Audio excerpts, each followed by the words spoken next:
Okay, das nächste Thema, we're going to go back into English now. We're going to talk about employees advocacy. We're really happy to have someone here from Sociabble who's going to talk about that topic. And she is Director of Marketing and Partnerships with Sociabble. If you could please give a warm round of applause for Marylin Montoya. Hey, hey, Hi. hey.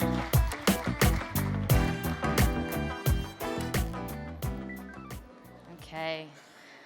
Hello, everyone. I hope you're all not too tired at this point and have a little bit of attention left for me.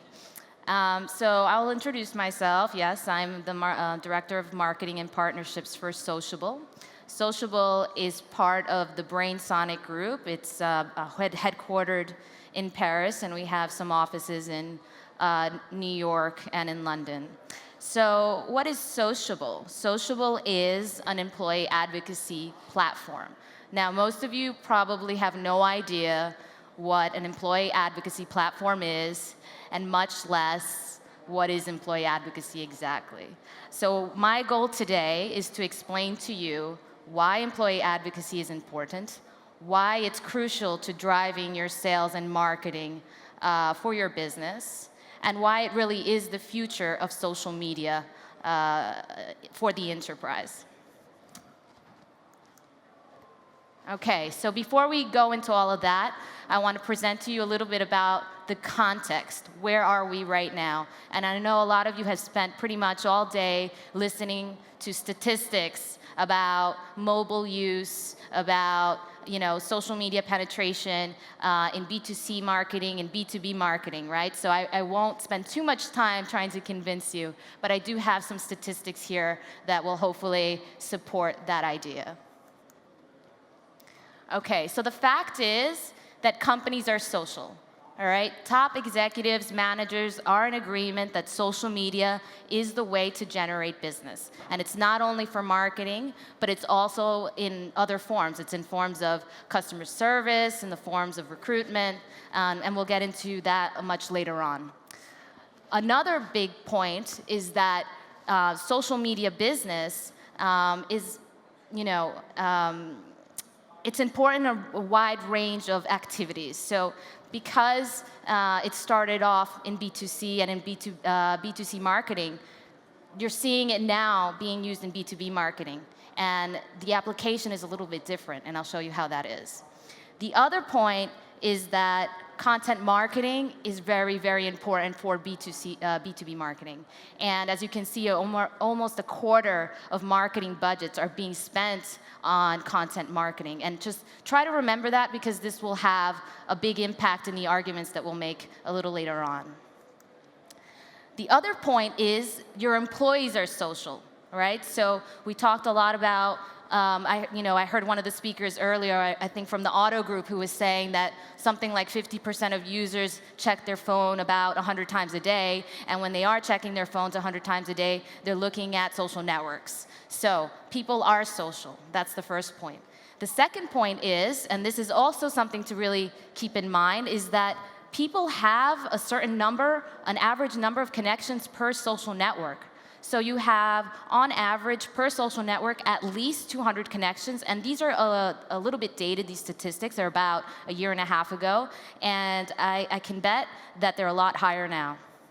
The other point is that about more than 50% of those people that are active on social media networks, they're not just there to consume, but they're there to contribute. That means that they're posting content, they're curating content, they're creating original content. So you have companies that are social, you have employees that are social.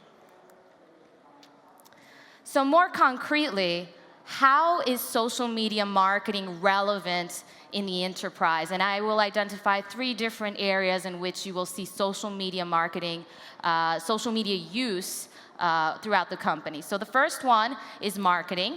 Okay, so of course many of you know social media marketing is pretty much present everywhere, and to some extent, regardless of whether you're in B2B or B2C.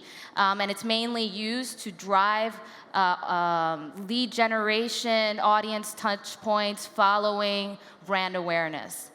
The other two areas where you see a big contribution of social media is in sales and in HR. Now, in sales, it's very interesting because probably, if we have any salespeople in here, you use LinkedIn Navigator, you use some kind of, LinkedIn-related product in order to look up what's going on in your industry. And it's a reality now that sales people need to use social media to find out not only what your prospects are doing, but what your competition is doing. So in order to start conversations with your prospects, you need to be informed, and that's happening through social media. The third way that you see companies embracing social media is through HR. Why? Because you need to engage in employer branding and awareness in order to attract top talent, right? It says there, 73% of recruiters chose company culture in order to be attractive and stay competitive. So being able to showcase relevant information on social media networks from an HR point of view, from an employer branding point of view, is extremely important for your talent acquisition, right? And your positioning in general among your competitors. Okay, so maybe you're still not convinced. I hope you are by now, but here are some more interesting statistics. You have the fact that you are 5 times more likely to make a connection in person if you have a LinkedIn connection. The fact that 70% of salespeople outperform their peers when they're using social media. You have the fact that 64% of sales professionals have closed at least one deal because of social media. So that's huge. That just completely supports the fact that, okay, you need to be on there to be relevant. The other point is, okay, going back to recruitment, 73% of candidates recruited between the ages of 18 and 34 were done so through social media. That's an incredible statistic, right? And then, of course, you have many other data points about the quality of candidates, and also the fact that B2B decision makers are researching social media in order to make their decisions. So this is obviously a very tremendous place to be in order to get information, get insights, and reach out to those people that you want to either recruit or you want to start a conversation with. So now that we've established the fact that social media is here to stay, there are a couple of challenges that are now really evident for these actors. The fact is, it's a crowded space. You have everyone now entering social media. You have a company page, you have a Twitter handle, you're spending on paid media, right? So how do you get a share of voice when you have so many other competitors trying to get the attention of the same target audiences? They're incredibly solicited. And I'll identify for you very quickly what those challenges are. You can pretty much break them down into 3 problems. The first one being visibility. Right? Visibility on social media networks is very challenging, and I'll tell you why for 2 reasons. The first one is social media networks control your organic visibility. That means if you have a company page, a Facebook page, a LinkedIn page, right? They control how much exposure that gets on an organic basis, right? And that's based on algorithms, that's based on the control that the social media networks have. The second point is from a paid media point of view, paid media prices are going up. And if we have any marketers in here, you know how much it costs to run a sponsored update on LinkedIn, the cost per click, the cost, the CPM prices for a Twitter-sponsored post, for example. So that's the first part. The second part is engagement. Now, this is a very important point. Because you're dealing with highly solicited target audiences, there is solicitation fatigue. That means sponsored updates, display advertising, constantly being solicited by automatic and targeting methods. So B2B decision makers, they really prefer to have articles, to have content, to engage them into an exploration process rather than advertising, right? That's the first point. The second point is because there's so much advertising now that people have less trust for that advertising. So you have the problem of visibility and you have the problem of trust. There's less trust on that paid media that you're spending money on in order to reach your target audiences. They're clicking less. There's something, sometimes ranging from 1.2 to 2% click-through rate on some of those sponsored posts. The third problem is, as I mentioned earlier, it's not just marketing that's using social media, but the problem is most companies are still functioning in silos. You have the marketing department doing one thing, the HR department doing another thing, the sales doing something else, right? Even though they're all using social media to some degree, there's no real coordination in that. So that unfortunately leads to a lot of inefficiency because there's a lot of content that can be reused, that can be repurposed, and it can offer a lot of transparency across those activities to help create a synergy there. So you have a problem of alignment.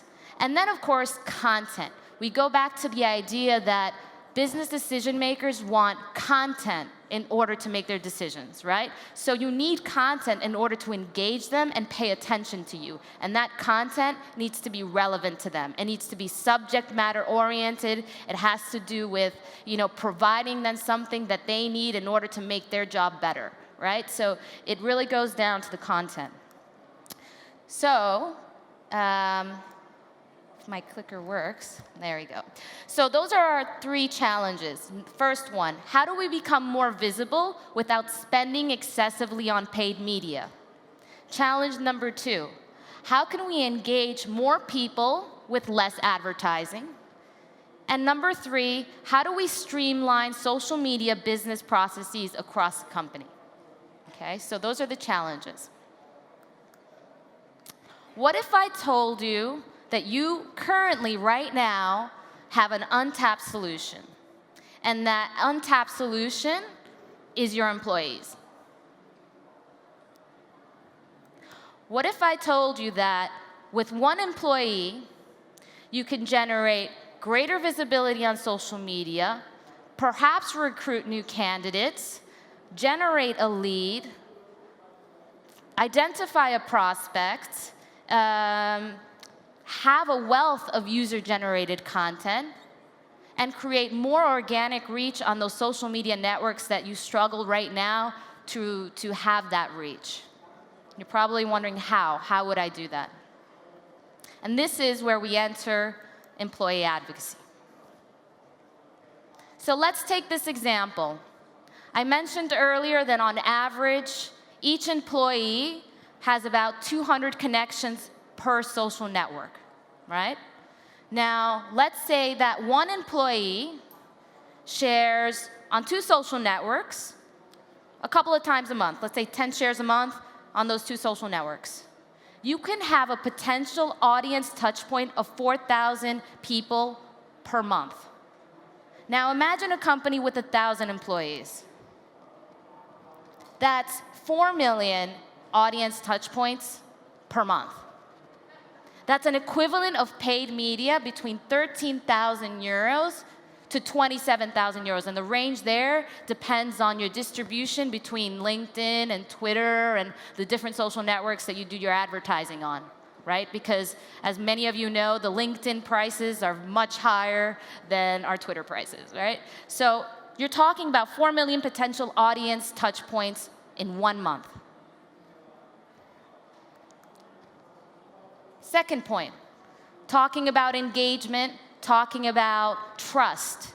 We were saying how business decision makers don't want to interact with advertising. They want content. They want information that is relevant to them, and they want something they can trust. When you have somebody sharing something on a social media network, and that person is a connection, there's a higher rate of engagement and click-through because there is a higher trust for that content. If I have somebody on my social network sharing an article, sharing a white paper, I'm much more likely to click on it than if I was targeted by a sponsored ad, because there's a higher level of trust. It's a recommendation. It's a kind of word-of-mouth marketing, right? The third point is aligning that strategy. So that's one of the challenges, right? You're currently engaging in a social media business strategy that is disjoint, disconnected. You have, like I said, a siloed approach.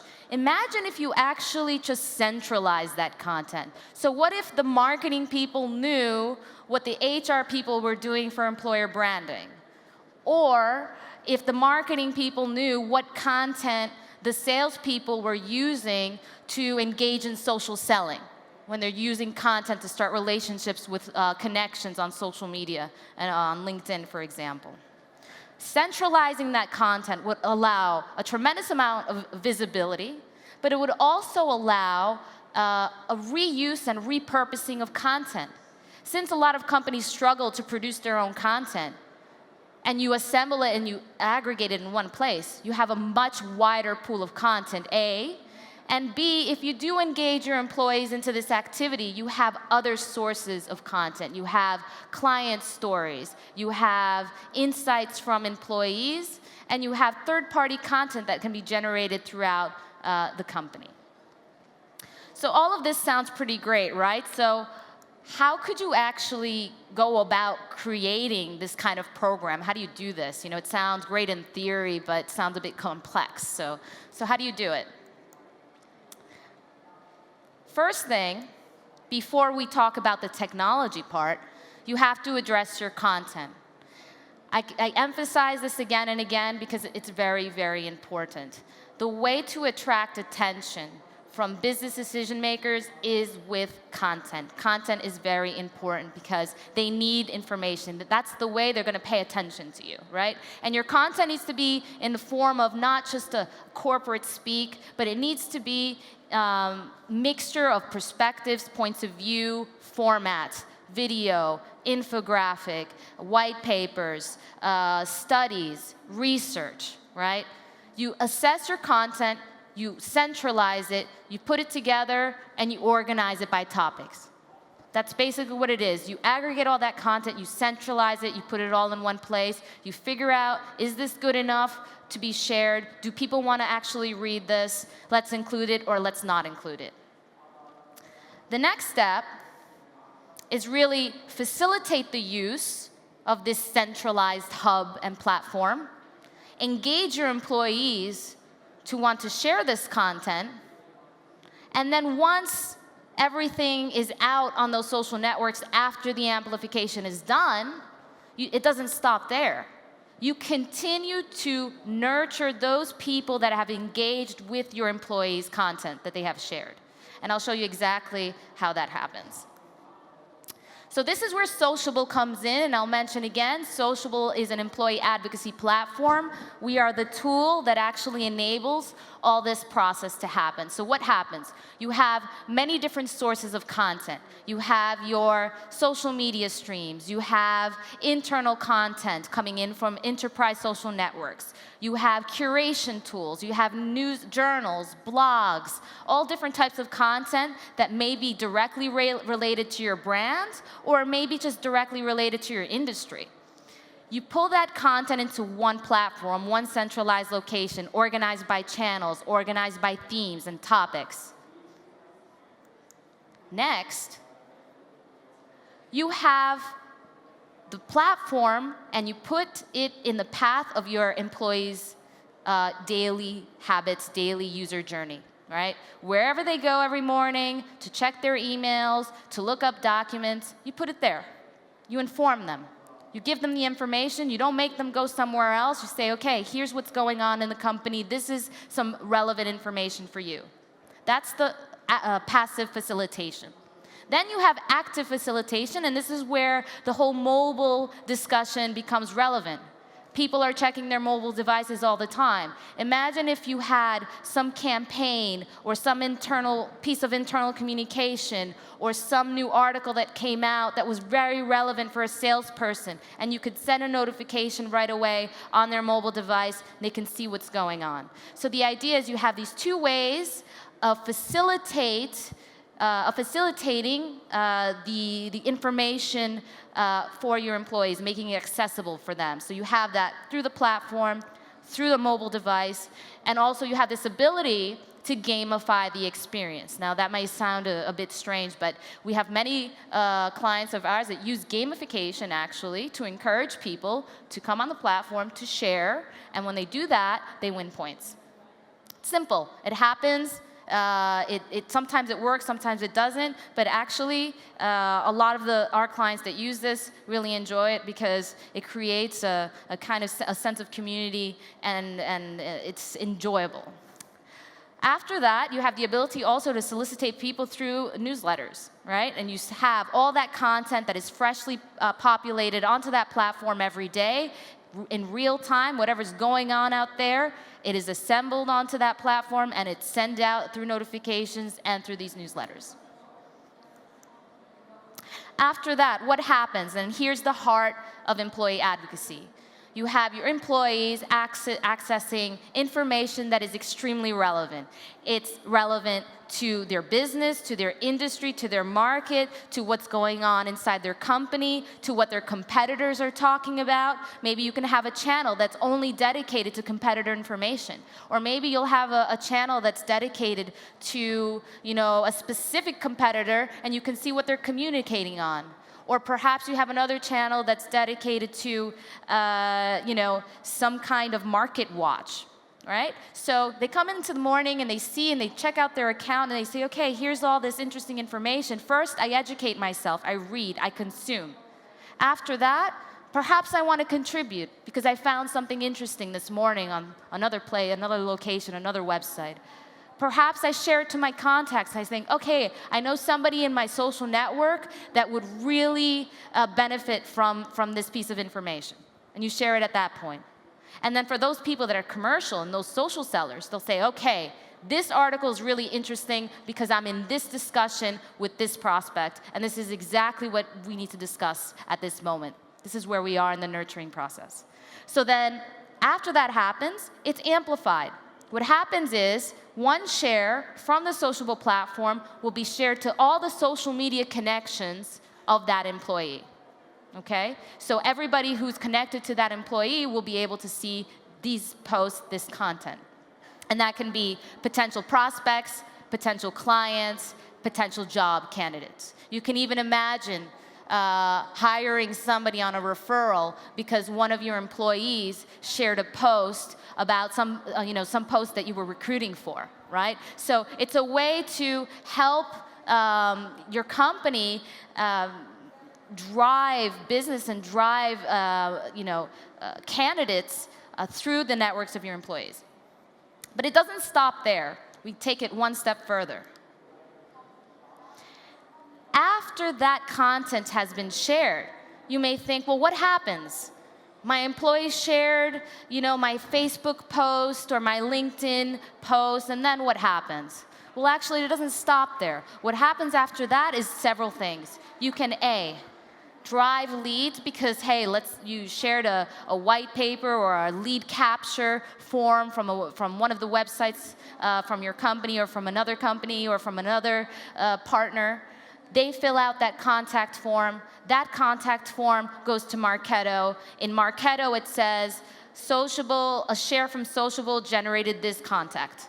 Okay? That's one way to quantify your ROI from a lead generated from an employee. The other way is you can retarget them.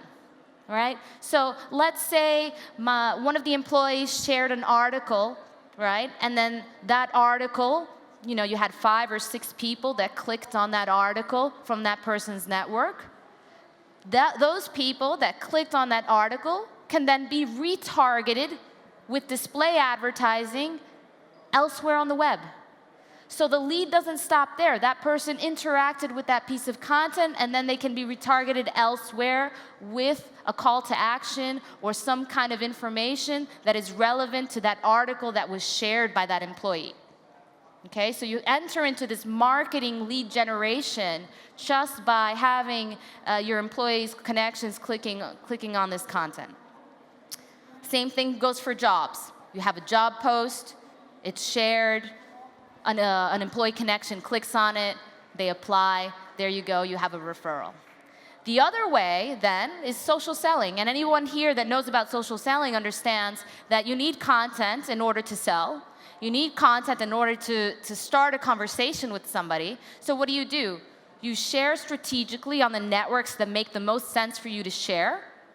You wait for reactions, for likes, for retweets, or reshares, comments, or you send that piece of content directly to that prospect. And you say, hey, this is really interesting for you because. And there you have a reason to start a conversation with the prospect. Okay, so that's what happens. And then it doesn't stop there. Then you have all the data. So now you can see which pieces of content that your company is producing are generating the most clicks out on social media networks. You can see, for example, this LinkedIn post generated X number of reach with 126 clicks in the last 7 days. This totally helps you with your content strategy because you can know, okay, which are the pieces of content that are not only resonating with my employees because they're sharing it, but this content is also resonating with the audiences that are clicking on this content. So you have a tremendous amount of data in order to structure your content strategy, right? And then after that, you have internal insights. If you're talking about employee engagement, internal communications, you have 50% of the people coming onto a platform like this not sharing at all, but they're consuming the content. That's beneficial anyway, because that means that they're informing themselves on what's going on in your company, and that's relevant, right? So you have the ability to know which of your employees are actually engaged with your company and engaged with what's going on, and which ones are actually your ambassadors, the ones that are actually going out there and sharing content because they're interested and because it's relevant and because you're providing them with relevant content. And so all of this information, the data around it, can be used for a number of scenarios. In a social selling scenario, you can provide this information to your sales team and say, hey, you know, you guys did very well these last 3 weeks. You generated this amount of reach, this amount of click-throughs, and how many of those converted into actual leads and conversations offline, right? So you can really attach a clear ROI on this activity, okay? So some case studies, right? I'm not just making this stuff up, right? We have several clients that have started to use this because they really believe in the power of it. Microsoft, for example, they were really set on increasing their organic amplification on social media networks. They have great content, great stories, personal testimonials from employees, and they really wanted to build and rally their community around their content. So what did they do? They launched in 40 countries with 17,000 employees, and the effect has been tremendous. They have had an incredible amount of organic reach, an incredible amount of digitization going on in the company. You had people that never used social media, or if they used it, well, they only used it sometimes because, you know, oh, it's not my thing, and this is, you know, my generation doesn't do this. But actually, what you're finding is simplifying the process for a lot of the employees actually offers them the opportunity to understand what's the point of social media. And I think going beyond a marketing amplification, lead generation point of view, you're able to drive a type of transformation in your company. You are changing the way your companies interact with the company itself and the company brand, and the way your company communicates. So it's a way to transform from the inside out your company's culture.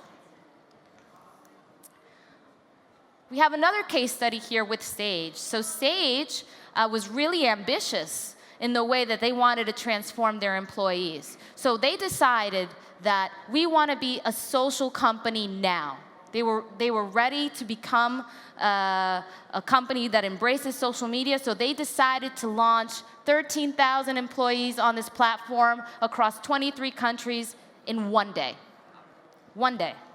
They called it the Sociabble Day. They had local ambassadors at each of their regions, and they deployed it. They had a hashtag that everybody shared, and they managed to become a trending topic on Twitter. And I'm going to let you see a small video from Sage. At Sage, we're very proud of our people. Our people are smart, and this is why we encourage our people to share on social all the knowledge they have. In 2020, 50% of the workforce is going to be the Generation Y, and we believe we need to prepare the future today. So this is why for us it's very important to become a social company now. I was having a coffee with our European HR director, and we're having the discussion on what can we do to help our people to be more social. This is where Sociabble came up as the perfect solution. At Sage, we are using the Salesforce platform, and we've deployed Chatter globally to our 13,000 colleagues.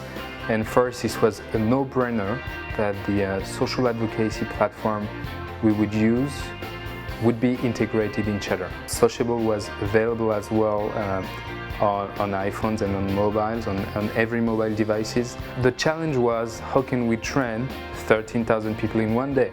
This was really the big challenge. We made it. We worked to make sure this would happen. We had the vision that this would happen, and we just made it reality. And over the first months of usage of the platform of Sociabble, we have seen that we have reached more than 100,000 unique users on LinkedIn and Twitter, for example.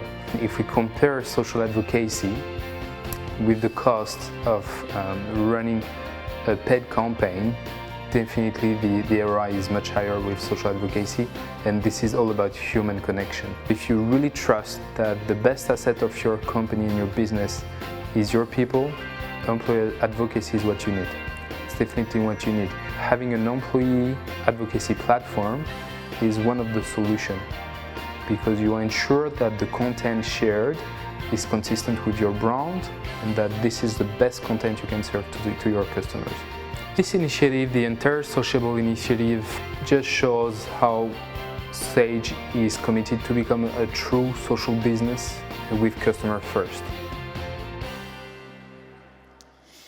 Okay, so this probably sounds really great and fantastic, but I know the first question that most of you have in your head right now is,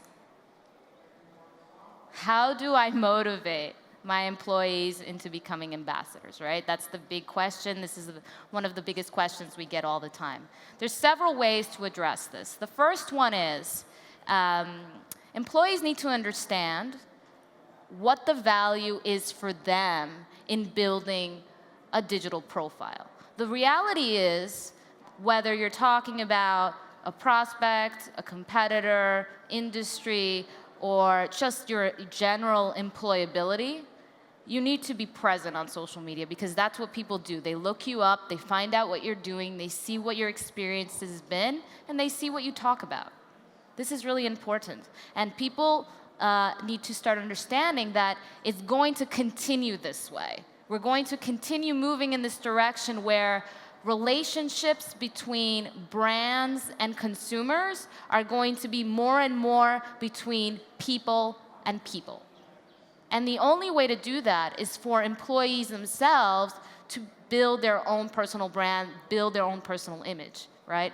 Aside from that, they have the ability to position themselves as experts, right? So you have the company giving you content that is relevant for you, relevant for your industry, and then you're able to share it. You don't even have to look for it. You don't even have to find it or have to worry about, is this approved? It's ready to go. So you're there and you're going to be able to share it and start building on that personal profile.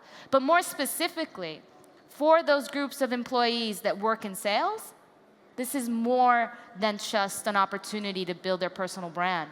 It's a way for them to generate leads, identify prospects, and close deals. So it's incredibly relevant for employees by themselves, on their own.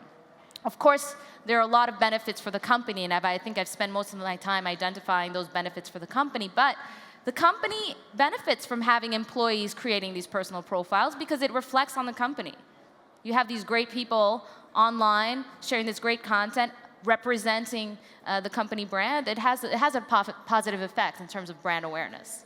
Right? So there are a lot of positives here.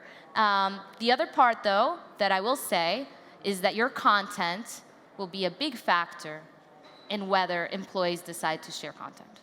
Because what we've seen in our practices is you have to have a balance between branded content and third-party content. No one wants to spam, branded content all day to their connections.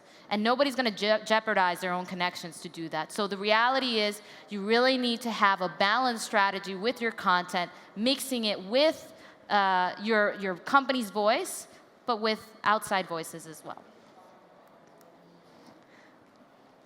I'm a bit over time, I think. Yeah, we have to kind of... Okay, so really quickly, just the quick summary. Social media has impacted the way we do business. Social media is used in the enterprise right now in many different ways, and employee advocacy is the natural progression to where we are in social media business. And that's it. Future media business is here. Are you ready? Thank you. Thank you very much. Thank you. Thank you.